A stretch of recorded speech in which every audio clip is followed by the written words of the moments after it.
ओम शांति 31 मार्च 2025। मीठे बच्चे, तुम अभी पुरानी दुनिया के गेट से निकलकर शांति धाम और सुख धाम में जा रहे हो।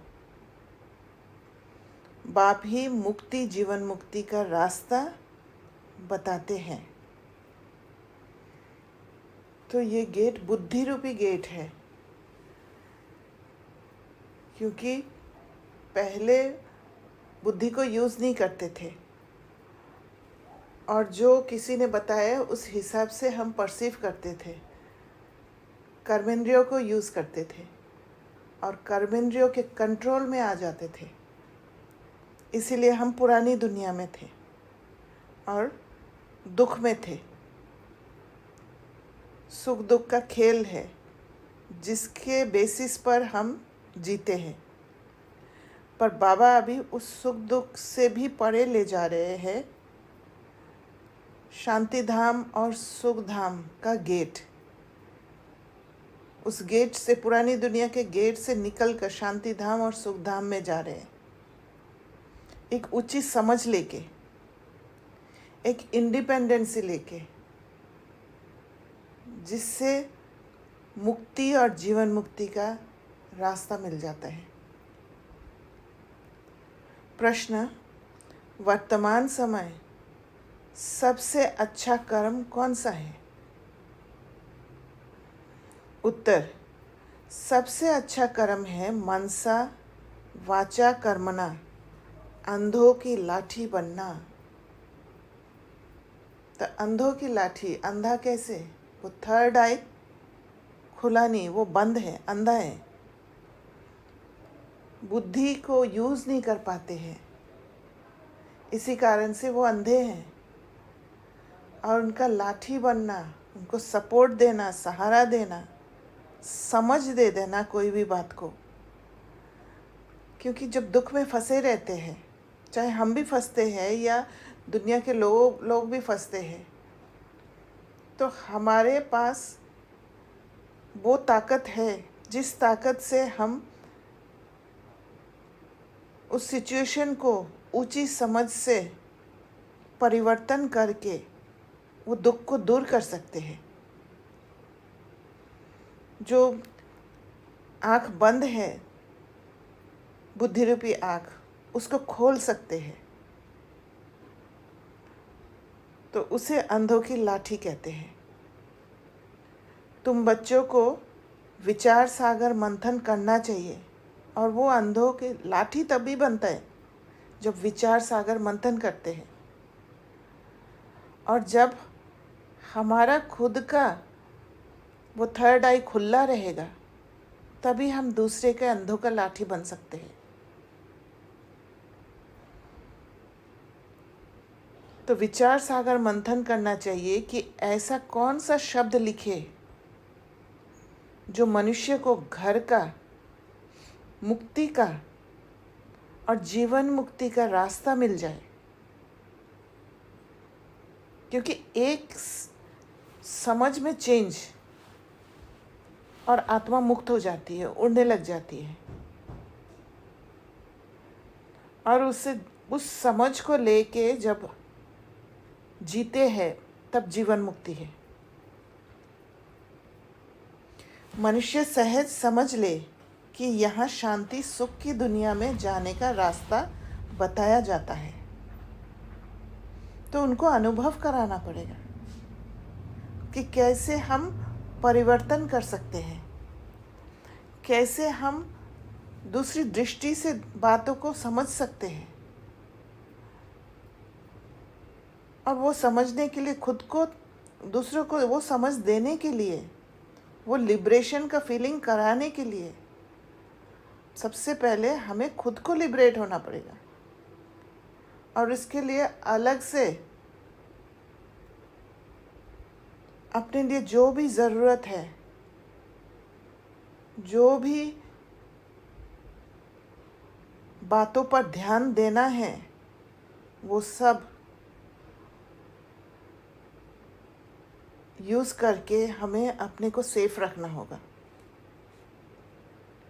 ओम शांति। जादूगर की बत्ती सुना है? अलाउद्दीन की बत्ती भी गाया जाता है।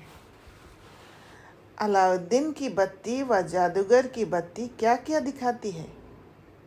वैकुंठ, स्वर्ग, सुखधाम। बत्ती को प्रकाश कहा जाता है।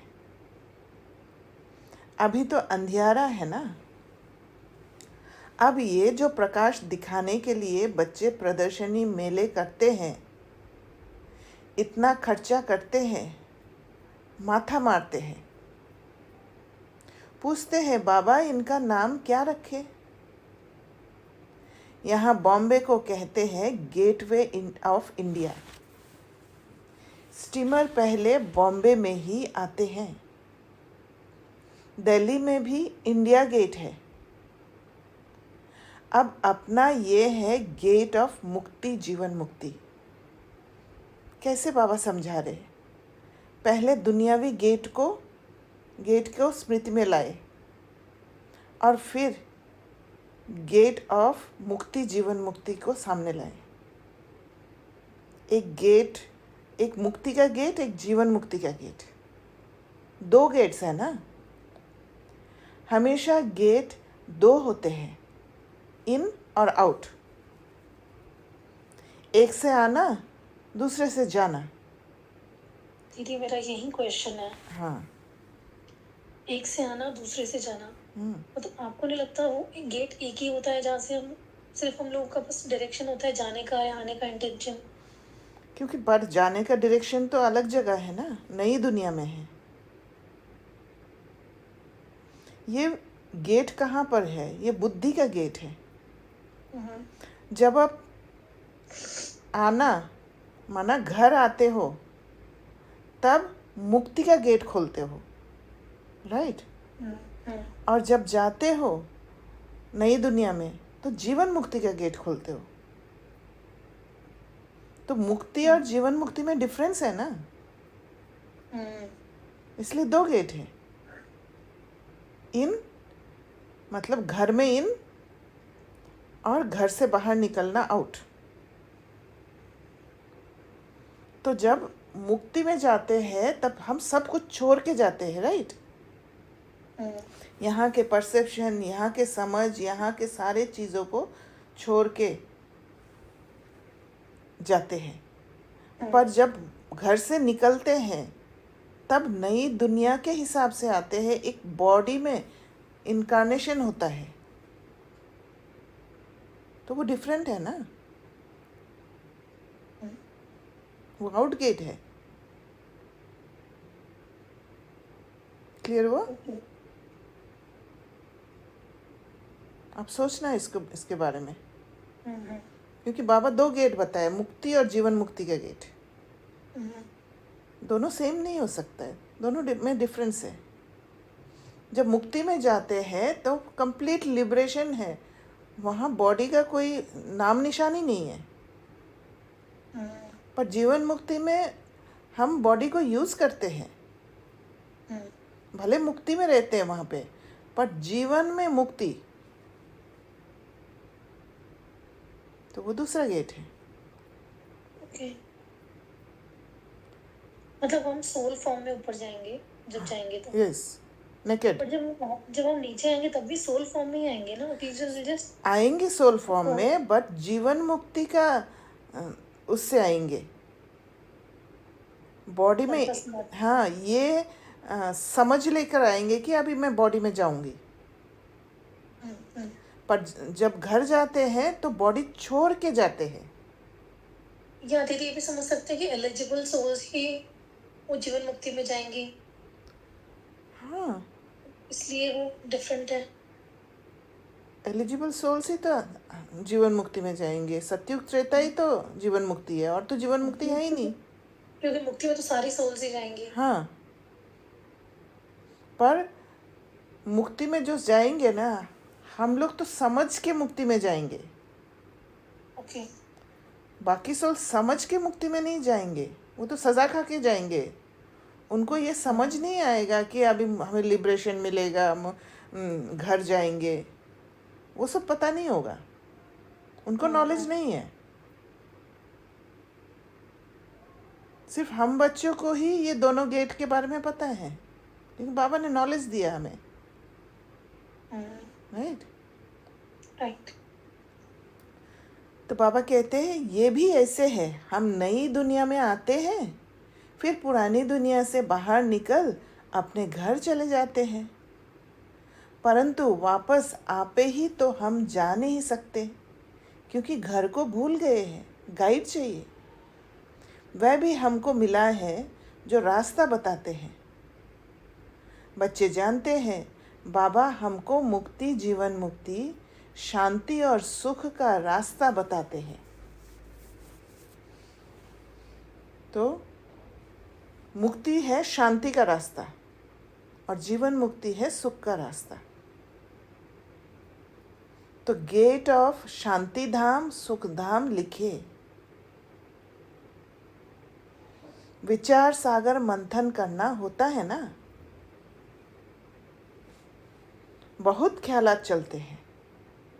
मुक्ति, जीवन मुक्ति किसको कहा जाता है वह भी कोई को पता नहीं है, क्योंकि जब तक शांति में नहीं जाएंगे तब तक सुख में नहीं आ पाएंगे।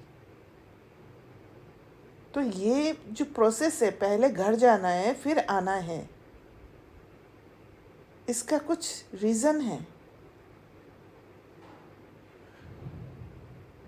आत्मा थोड़े समय के लिए शांति धाम में रुकती है, उस शांति के स्टेट में जहाँ पर कुछ भी समझ नहीं होता है, जहाँ पर एकदम डेड स्टेट में है, वहाँ जाना पड़ता है। तब जाके नए रूप से सुख धाम में आते हैं, सुख के लिए आते हैं, जहाँ पर सुख का भी मीनिंग अच्छी तरह पता नहीं है। शांति और सुख तो सभी चाहते हैं, शांति भी हो और धन दौलत भी हो, वह तो होता ही है सतयुग में। तो नाम लिख दे, गेट ऑफ शांति धाम और सुख धाम, अथवा gate of purity, peace, prosperity. ये तो अच्छे अक्षर हैं, तीनों ही यहाँ नहीं है। तो इस पर फिर समझाना भी पड़े। नई दुनिया में ये सब था, तो यहाँ पर जैसे हमें पूरी तरह प्योरिटी मिल जाता है, पीस मिल जाता है, प्रॉस्पेरिटी मिल जाता है, ये तुरंत, मतलब वो स्टेट में आते ही हम घर चले जाते हैं। पर वो संस्कार, वो प्रारब्ध लेके हम सतयुग में उतरते हैं। इसलिए सुख धाम में प्योरिटी, पीस, प्रॉस्पेरिटी है, यहाँ पर नहीं है। नई दुनिया में ये सब था। नई दुनिया की स्थापना करने वाला है पतित पावन गॉड फादर। तो ज़रूर हमको इस पुरानी दुनिया से निकल घर जाना पड़े। तो ये गेट हुआ ना प्योरिटी, पीस, प्रॉस्पेरिटी का। बाबा को ये नाम अच्छा लगता है। अब वास्तव में उसकी ओपनिंग तो शिव बाबा करते हैं, परंतु हम ब्राह्मणों द्वारा कराते हैं। दुनिया में ओपनिंग सेरेमनी तो बहुत होती रहती है ना, कोई हॉस्पिटल की करेंगे, कोई यूनिवर्सिटी की करेंगे। ये तो एक ही बार होती है और इस समय ही होती है, तो इसलिए विचार किया जाता है। बच्चों ने लिखा ब्रह्मा बाबा आकर उद्घाटन करे। बाप दादा दोनों को बुलाए। बाप कहते हैं तुम बाहर कहीं जा नहीं सकते। उद्घाटन करने के लिए जाए, विवेक नहीं कहता, कायदा नहीं। ये तो कोई भी खोल सकते हैं, अखबार में भी पढ़ेगा प्रजापिता ब्रह्मा कुमार कुमारियाँ। ये नाम भी बड़ा अच्छा है ना, प्रजापिता तो सबका बाप हो गया, वह कोई कम है क्या? और फिर बाप खुद सेरेमनी कराते हैं। तो दुनिया में जो उद्घाटन करते हैं वो तो कर लेते हैं, पर घर का गेट खोलना वो हम नहीं कर सकते हैं। वो बाबा हमारे द्वारा कराते, हमें पुरुषार्थ करा के हमारे अंदर वो ओरिजिनल स्टेट में प्रोग्रेस कराते हैं, मतलब ओरिजिनल स्टेट तक पहुंचा देते हैं, पहुंचा कर फिर हमारे द्वारा उद्घाटन कराते हैं। करण करावन हार है ना। बुद्धि में रहना चाहिए ना, हम स्वर्ग की स्थापना कर रहे हैं, तो कितना पुरुषार्थ कर श्रीमत पर चलना चाहिए।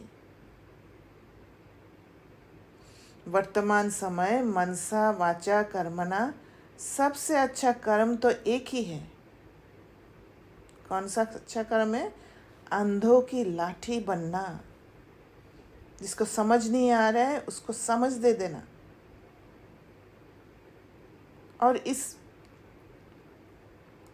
रिस्पॉन्सिबिलिटी के साथ जब पुरुषार्थ करते हैं तो प्रॉपर पुरुषार्थ होता है।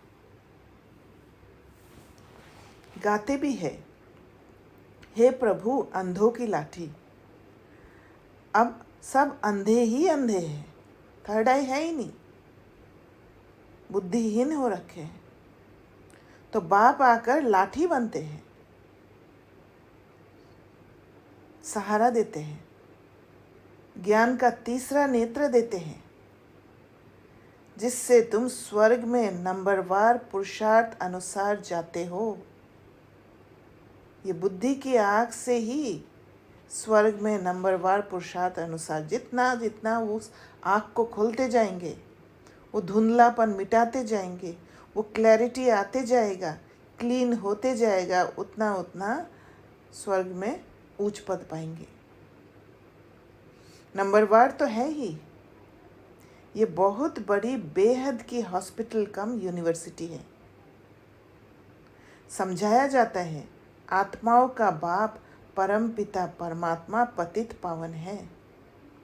तुम उस बाप को याद करो तो सुखधाम चले जाएंगे, क्योंकि बाबा के साथ अलाइंड हो जाएंगे तो बातों को समझ पाएंगे। और सिर्फ बातों को समझ तक आना इम्पोर्टेंट नहीं है, उसको कर्म में लाना, और कर्म में लाने के लिए बाबा के साथ जुड़ना बहुत इम्पोर्टेंट है, क्योंकि बाबा से ही ताकत मिलता है।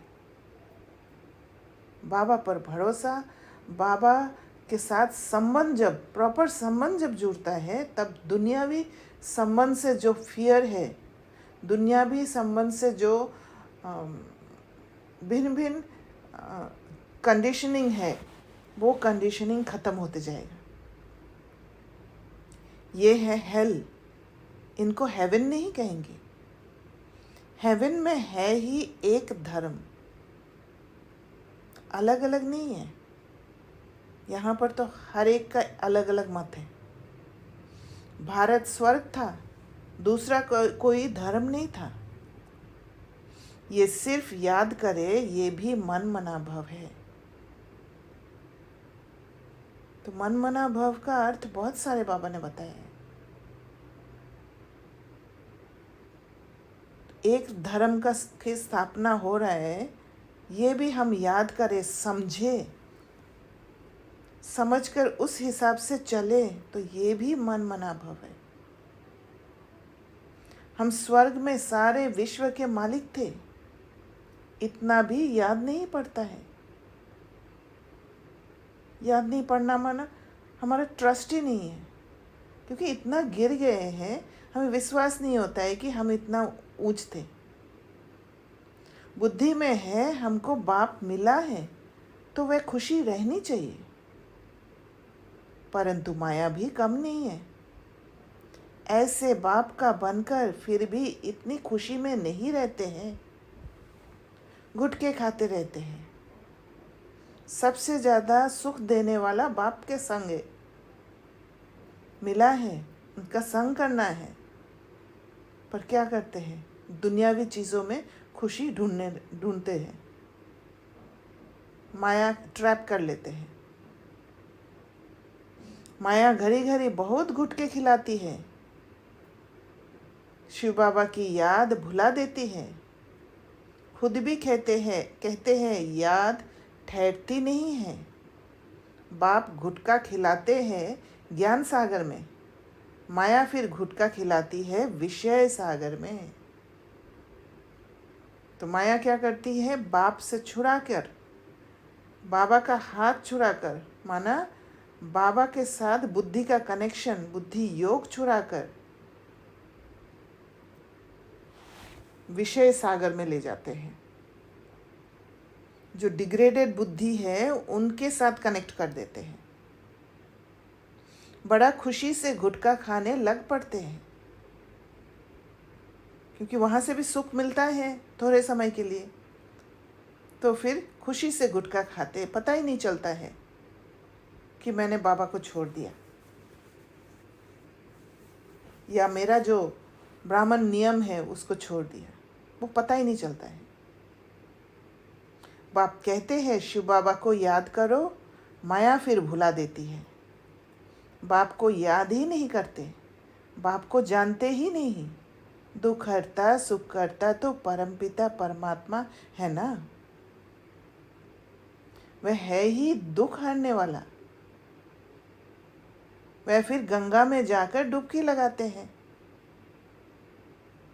क्योंकि जो समझ हमारे अंदर है, जिस पत्थर बुद्धि होने के कारण, बुद्धि गिर जाने के कारण, जो कुछ हम कर्मेंद्रिय द्वारा देखते हैं या सुनते हैं या फील करते हैं,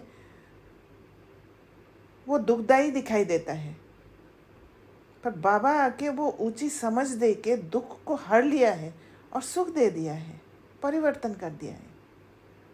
हमारे अंदर वो ताकत है हर दुख को सुख में परिवर्तन करने का, दुख ना लेके अपने को स्टेबल रखने का।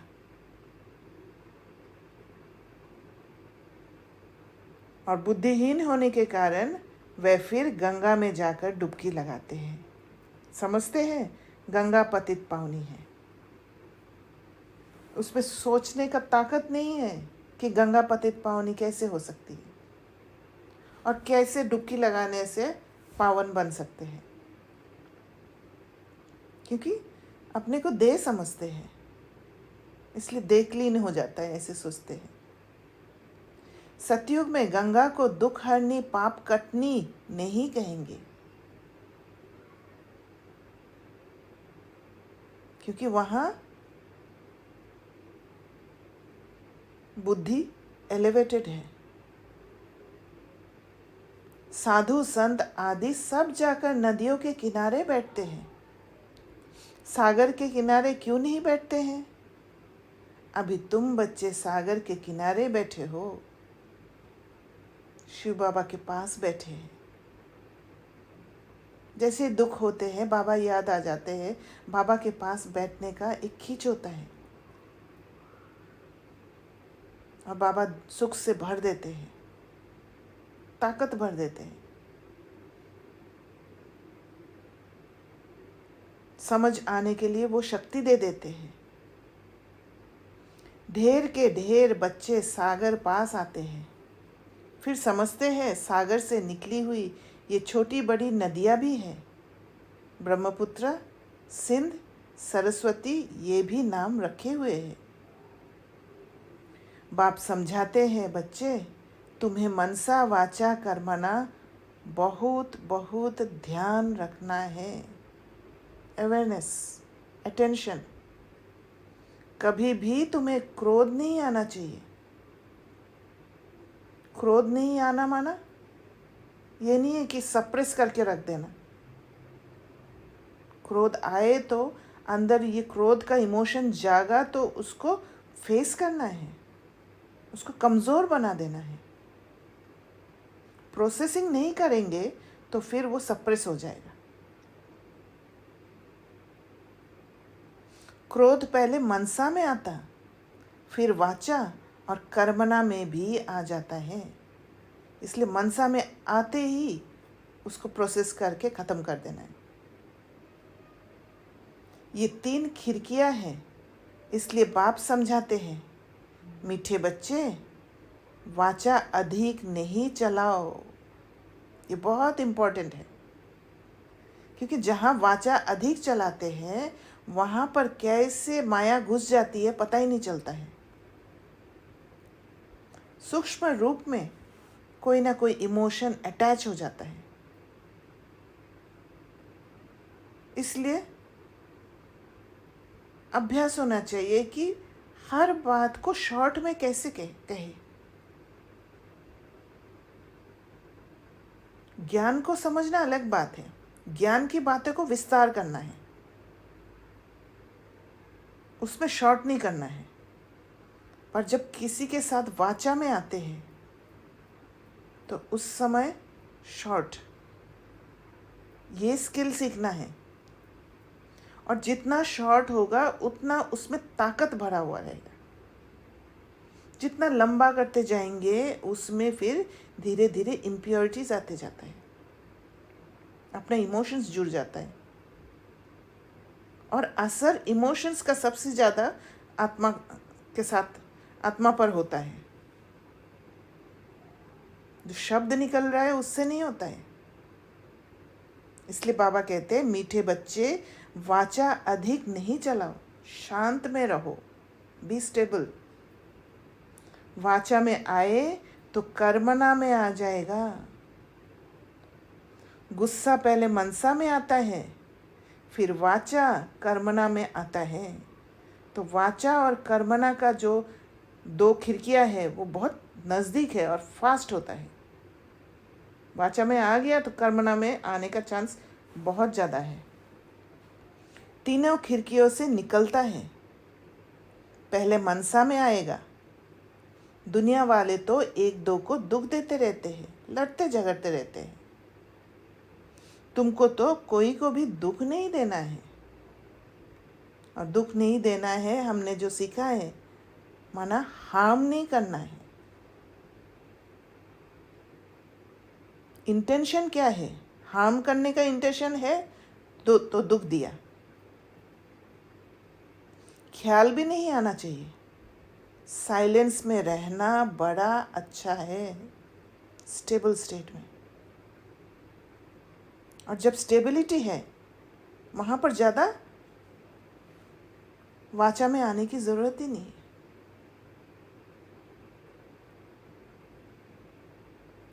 तो बाप आकर स्वर्ग का अथवा सुख शांति का गेट बतलाते हैं। तो ये जो बाबा मुरली में कह रहे हैं, यही है सुख शांति का गेट तक पहुंचने का रास्ता। बच्चों को ही बतलाते हैं। बच्चों को कहते हैं तुम भी औरों को बतलाओ। तो पहले खुद तैयार हो, और खुद तैयार होने के लिए अपने को बचा के रखना पड़ेगा पहले। क्योंकि जब तैयारी करते हैं तो वहाँ एक बार में परिपक्व नहीं हो जाते हैं, समय लगता है। इसलिए बचा बचा कर स्ट्रांग बनना पड़ता है, दुनिया से कट ऑफ करना पड़ता है थोड़े समय के लिए, जैसे दादी लोग ने किया है 14 साल। फिर जब तैयार होते हैं फिर तुम भी औरों को बतलाओ। प्योरिटी, पीस, प्रॉस्पेरिटी होती है स्वर्ग में। वहाँ कैसे जाते हैं वह समझना है। ये महाभारत लड़ाई भी गेट खोलती है। ये जो हमारे अंदर वो महाभारत लड़ाई चल रहा है, जो हम बैटलफील्ड में जाते हैं, अपने इमोशंस को कंट्रोल करते हैं, इमोशंस हमें कंट्रोल करने की कोशिश करते हैं, ये है महाभारत लड़ाई। बाबा का विचार सागर मंथन तो चलता है ना। क्या नाम रखे? सवेरे विचार सागर मंथन करने से मक्खन निकलता है, अच्छी राई निकलती है। क्योंकि वातावरण अच्छा रहने के कारण बुद्धि को ताकत मिलता है, बुद्धि को एक एनवायरनमेंट मिलता है। इसलिए मक्खन निकलता है, वो कंसेंट्रेटेड प्योर फॉर्म। तब बाबा कहते हैं सवेरे उठ बाप को याद करो और विचार सागर मंथन करो, क्या नाम रखा जाए। विचार करना चाहिए, कोई का अच्छा विचार भी निकलता है। अब तुम समझते हो पतित को पावन बनाना माना नरकवासी से स्वर्गवासी बनाना।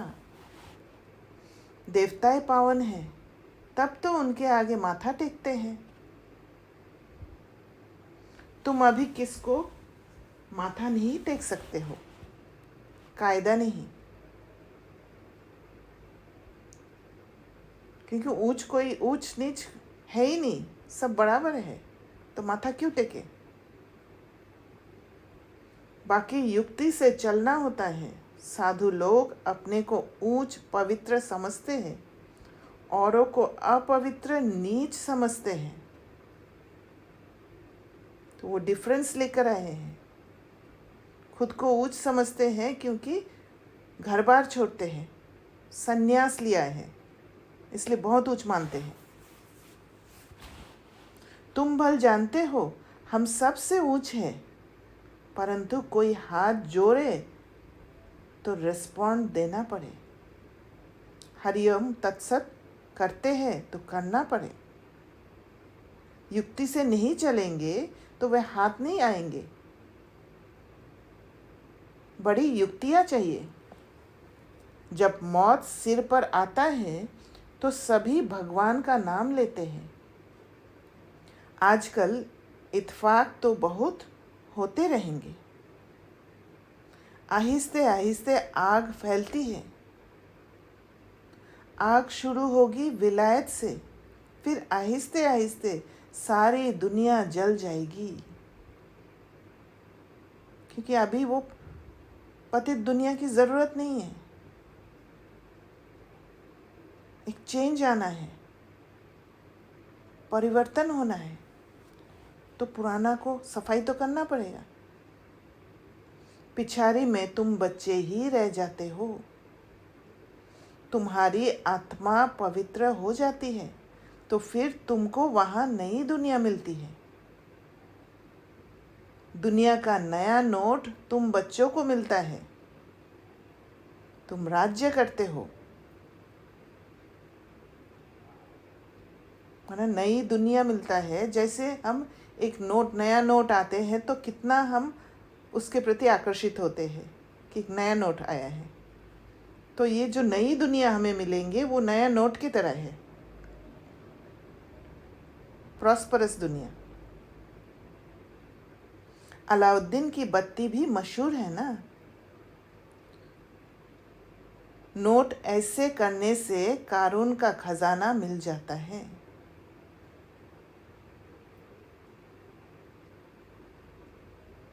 नोट को हम ऐसे भी बता सकते हैं कि एक समझ, नोट को समझ भी कह सकते हैं। नोट करना इंग्लिश में, क्योंकि हमारी बुद्धि में वो समझ है कि नई दुनिया में हम आ रहे, और उस नोट के हिसाब से, वो समझ के हिसाब से हमें उस कारून का खजाना का अनुभव होता है। एक विश्वास होता है कि ये कारून का खजाना है भी बरोबर।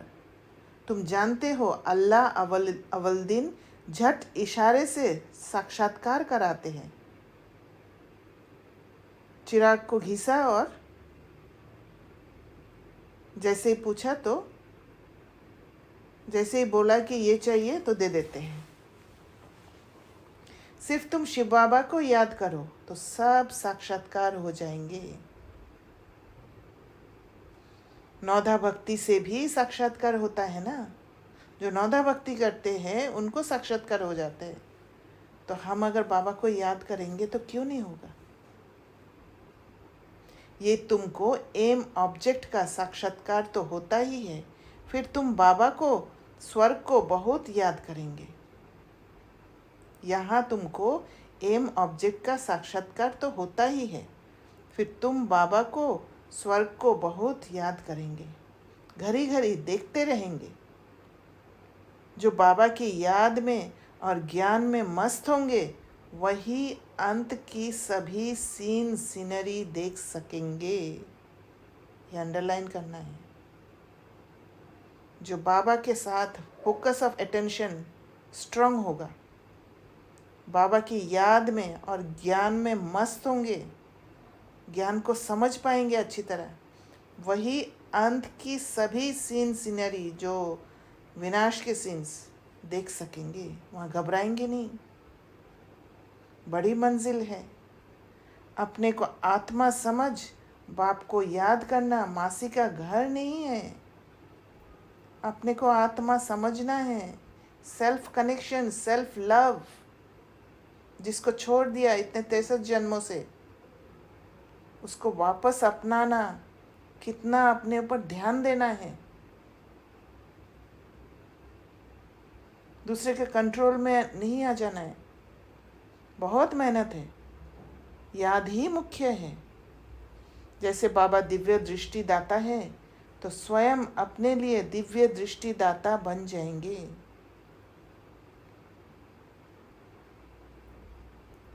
खुद के अंदर जो दिव्य दृष्टि का ताकत आ जाएगा तब दूसरों को भी दिव्य दृष्टि दे सकते हैं और दाता बन जाएंगे। जैसे भक्ति मार्ग में तीव्र वेग से याद करते हैं तो साक्षात्कार होता है। अपनी मेहनत से जैसे दिव्य दृष्टि दाता बन जाते हैं, एक सिद्धि प्राप्त हो जाता है। तुम भी याद की मेहनत में रहेंगे तो बहुत खुशी में रहेंगे और साक्षात्कार होते रहेंगे। याद की मेहनत करना है, इसमें छोड़ नहीं देना है। एक लगन अंदर में कि मुझे मेहनत करना है। ये सारी दुनिया भूल जाए, मन मना भाव हो जाए। क्योंकि जितना याद करेंगे तब दुनिया में जब बैटलफील्ड में जाएंगे, वहाँ पर जाके फिर बातों को समझने का ताकत होगा, वहाँ पर फेस करने का ताकत होगा। अपने अंदर जो इंस्टेबिलिटी होना शुरू हो जाता है उसको स्टेबल करने का हिम्मत आएगा और बाबा के साथ रह पाएंगे। पर उसके लिए कुछ जमा करके भी जाना पड़ेगा। अगर मैं पहले से ही वीक हूँ तो फिर जब बैटलफील्ड में जाएंगे तो वहाँ तो एक वार से ही ख़त्म, मन मनाभव हो जाए। बाकी क्या चाहिए? योग बल से फिर तुम अपना शरीर छोड़ देते हो। कितना योग बल चाहिए जो इस शरीर को छोड़ने के लिए तैयार हो जाते हैं। भक्ति में भी मेहनत होती है, इसमें भी मेहनत चाहिए। मेहनत का रास्ता बाबा बहुत फर्स्ट क्लास बताते रहते हैं। अपने को आत्मा समझने से फिर देह का भान ही नहीं रहेगा। क्योंकि प्यार ऐसी चीज़ है जो किसी के साथ बहुत इजी कनेक्ट कर देते हैं। तो सेल्फ लव से देह का भान भूल जाते हैं और स्वयं से आत्मा समझने लग जाते हैं, स्वयं को समझ जाते हैं, स्वयं के साथ एक रिश्ता जुड़ जाता है। तब जाके वो सीड स्टेट में आ जाएंगे। जैसे बाप समान बन जाएंगे, साक्षात्कार करते रहेंगे, खुशी भी बहुत रहेगी। और बाप समान बनने का वो स्टेट ही है अपने को समेटना, वो सीड स्टेट में जाना।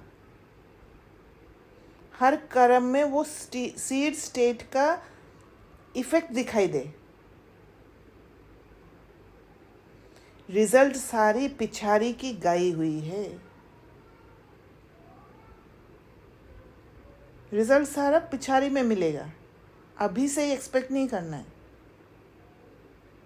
अपने नाम रूप से भी न्यारा होना है, तो फिर दूसरे के नाम रूप को याद करने से क्या हालत होगी? खुद का ही नाम रूप से न्यारा होना है, तो दूसरे का अगर दूसरे में फंस गया तो क्या हालत होगा? नॉलेज तो बहुत सहज है। प्राचीन भारत का योग जो है, जादू उसमें है। बाबा ने समझाया है, ब्रह्म ज्ञानी भी ऐसे शरीर छोड़ते हैं। हम आत्मा हैं, परमात्मा में लीन होना है। लीन कोई होते नहीं है ब्रह्म ज्ञानी। बाबा ने देखा है, बैठे बैठे शरीर छोड़ देते हैं। वायुमंडल बड़ा शांत रहता है, सन्नाटा हो जाता है।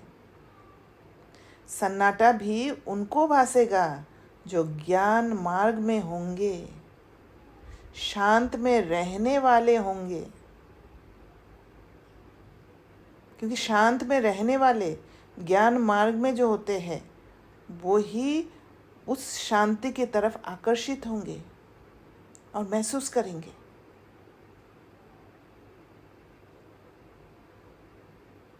बाकी कई बच्चे तो अभी बेबियां हैं, अभी समझ कम है, घड़ी घड़ी गिर पड़ते हैं।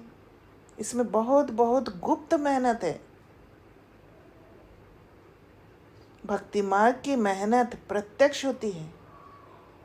माला फेरो, कोठी में बैठ भक्ति करो, वो दिखाई देता है, पर हमारा अंदर अंदर मेहनत, कितना तरीका का इमोशंस जागता है जो हमें दर्द देता है, और उससे हमें उसको फेस करके उसको ख़त्म करना होता है। शक्तियों का अस्त्र चलाना पड़ता है उनके अगेंस्ट, और फिर जीत प्राप्त करते हैं। और वो सब गुप्त मेहनत होता है अंदर में, बाहर से किसी को दिखता नहीं है।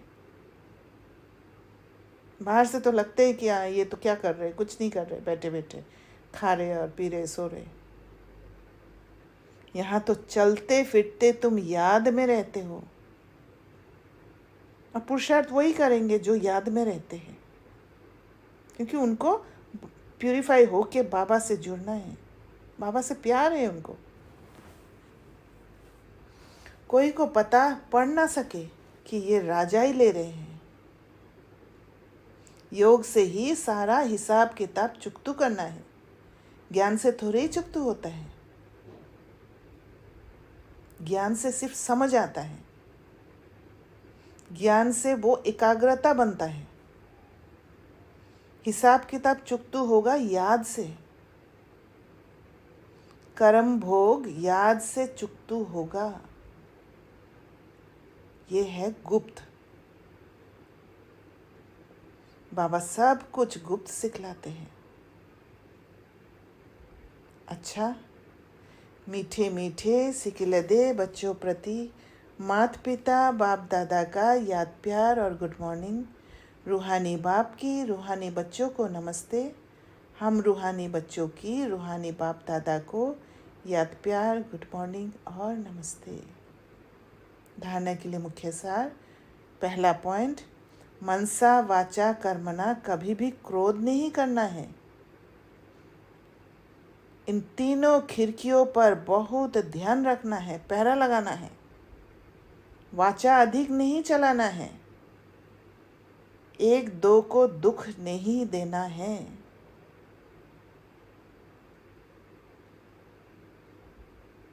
दूसरा पॉइंट, ज्ञान और योग में मस्त रहे, अंतिम सीन सीनरी देखनी है। अपने व दूसरों के नाम रूप को भूल, मैं आत्मा हूँ, इस स्मृति से देहभान को समाप्त करना है। और एक दो को दुख देने वाला बात पे एक बात समझ में आया मुझे, कि जब हम वाचा ज़्यादा करते हैं, कोई भी बात को हम जस्टिफाई करने की कोशिश करते हैं, किसी के आगे रखने की कोशिश करते हैं, वहाँ पर हमारा इमोशंस जुड़ा हुआ रहता है। क्योंकि हम जस्टिफाई इसलिए करते हैं ये दिखाने के लिए कि मैं राइट हूँ, मैं सच कह रही हूँ, मैं कुछ गलत फ़ायदा नहीं उठा रही हूँ, और जैसे वो जस्टिफिकेशन देते रहते हैं तो फिर सामने वाली आत्मा को वो नेगेटिव एनर्जी पहुंचता है। वो इमोशंस जो मैं अपने को जस्टिफाई करने की कोशिश कर रही हूँ, वो इमोशंस उस आत्मा को ट्रांसफ़र होता है और उस आत्मा को एक नेगेटिव एनवायरनमेंट मिलता है। और वो नेगेटिव एनवायरनमेंट उस आत्मा का जो कंट्रोल करने का संस्कार है, उस संस्कार को जागृत कर देता है। और किसी को रावण का संस्कार को जागृत कर देना माना उसको दुख देना, उसको हार्म किया है हमने। वरदान, स्नेह के वाण द्वारा स्नेह में घायल करने वाले, स्नेह और प्राप्ति संपन्न लवलीन आत्मा भव।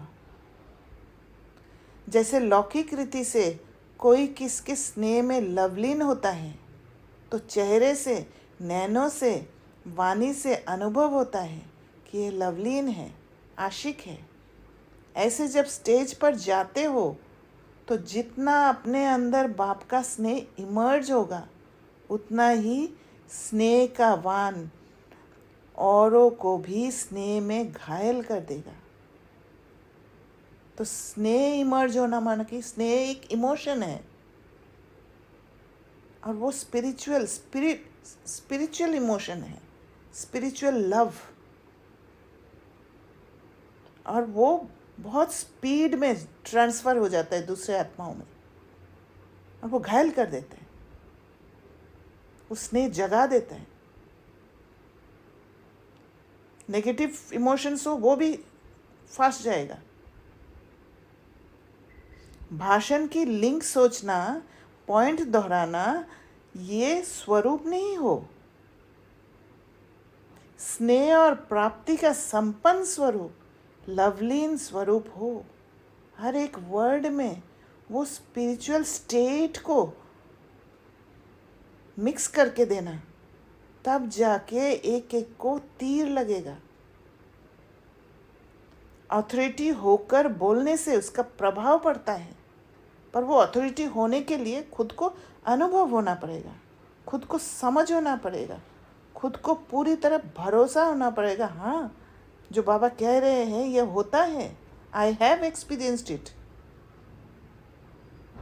तब उस रीति से दे पाएंगे। स्लोगन, संपूर्णता द्वारा समाप्ति के समय को समीप लाओ। जितना संपूर्ण होते जाएंगे, जितना वो सीड स्टेट तक पहुंचते जाएंगे, समेटते जाएंगे, उतना समय भी समीप आते जाएगा।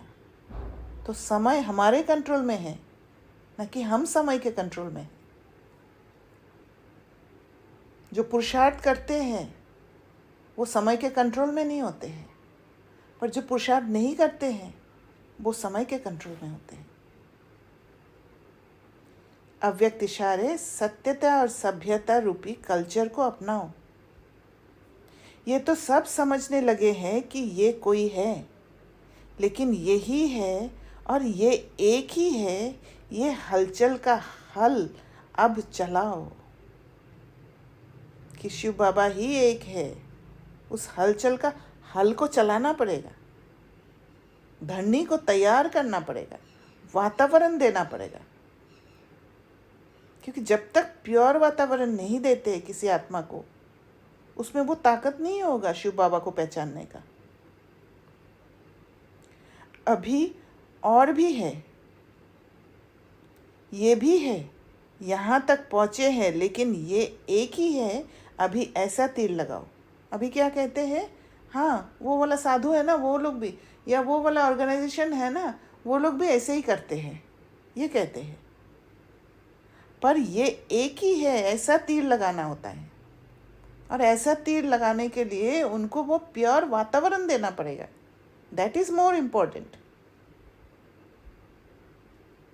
धरनी तो बन गई और बनती जाएगी, लेकिन जो फाउंडेशन है, नवीनता है, बीज है, वह है नया ज्ञान। बीज बो देना है। निस्वार्थ प्यार है, रूहानी प्यार है, ये तो अनुभव करते हैं, लेकिन अभी प्यार के साथ साथ ज्ञान की अथॉरिटी वाली आत्माएं हैं। सत्य ज्ञान की अथॉरिटी है, ये प्रत्यक्ष करो, तब प्रत्यक्षता हो। अच्छा, ओम शांति। किसी को कुछ पूछना है तो पूछ सकते हैं। हाँ दीदी, कोई क्वेश्चन नहीं है। ठीक है, ओके, शांति, ओम थैंक यू। शांति।